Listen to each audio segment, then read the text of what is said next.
All right, in this video, I will cover how to load the train test and the test sets separately. So we're going to be using sklearn and TensorFlow for this. So the idea is that we have, usually in all the previous labs that we've done, we loaded one data set, and then in the code itself, we would use train test split and break up that data set into a train set and a test set. But it might be useful sometimes to have a file for your train set and a file for your test set, right? So that's what we're going to do in this video. We're just going to load those. So you can see the files here. So I'm just going to do nano train, and that's the train file. You can see there it's got the heading, and then it's got the individual values. This is the data from the KDD intrusion detection challenge. So I'm going to close that. We can do the same for the test set. Okay, and you can see the same. It's got a heading, and then it's got the values that correspond to it. Okay. So now we are going to load the sklearn file first, so kdd sklearn, right? And you can see here we have it's all the basic code. So I'm not going to discuss the entire code set because it's pretty much the same, except for the part where we read the data. So you can see here we have we use gen from text, right? And this code will be made available on the GitHub, right? So we still need to load X train and Y train and then X test and Y test, right? So we use gen from text here. We read the file. So this is the train file. We indicate the delimiter, right? And then so if I add the backslash here, right, you can see use columns, and I indicate which columns I want. So for instance, I want from 0 to 41, all right, and so that's the column set, and then I also specify the data type, all right, with and the encoding, and then skip headers. So that allows me to read in the data. It's pretty much the same thing we've done in the past. You can see that here.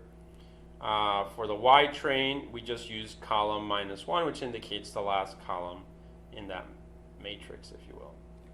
Then the next step here is to read from test. So pretty much the same thing. Let me add the backslash here. All right, so we read 0 to 41 again, and then we read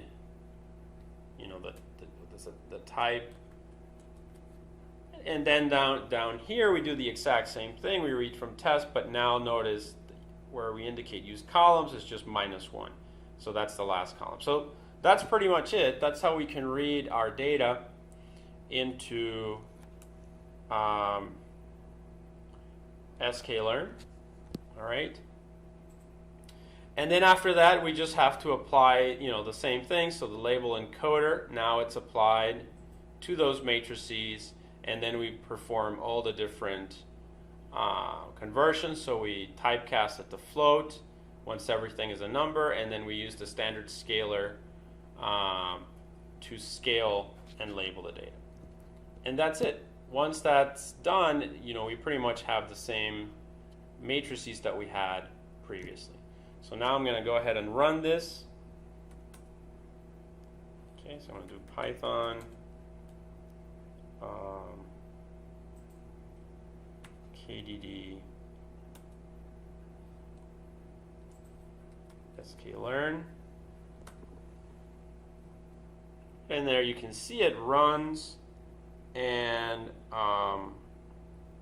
it runs, like random forest here, and we can see our results.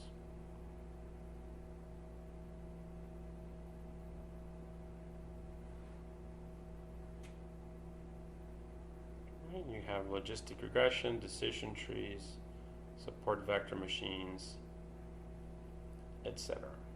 All right, so that's sklearn.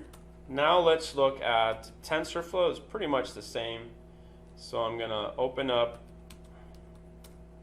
the sklearn, or sorry, the TensorFlow code. All right, and it's pretty much the same code we've used in the past, except now we are again reading in separate data files. So we have, again, we can add the backslash here, use columns 0 to 41. That seems to be a neat technique that we can use to read our data. All right, same for the, so that's X train and Y train. Notice here, Y train is the use columns -1, the last column. We repeat that for the test set, exactly the same. And then after that, pretty much what we did before, we use label encoder, typecast to float, used a standard scalar, and now we have the additional step of running the one-hot encoding, right? So we need to run the one-hot encoding here. Once we're done with that, we can run the code. So let me do Python kdd tf. All right. And there it is. So the code is running. Again, pretty straightforward, but you know, it's useful to have this. You can get the code from the GitHub, download it, and it's just, you know, if you ever had any doubts as to how to read your data in from a train file, from two separate train and test files, this is how you could do it. All right, so this concludes our video on loading two separate data files.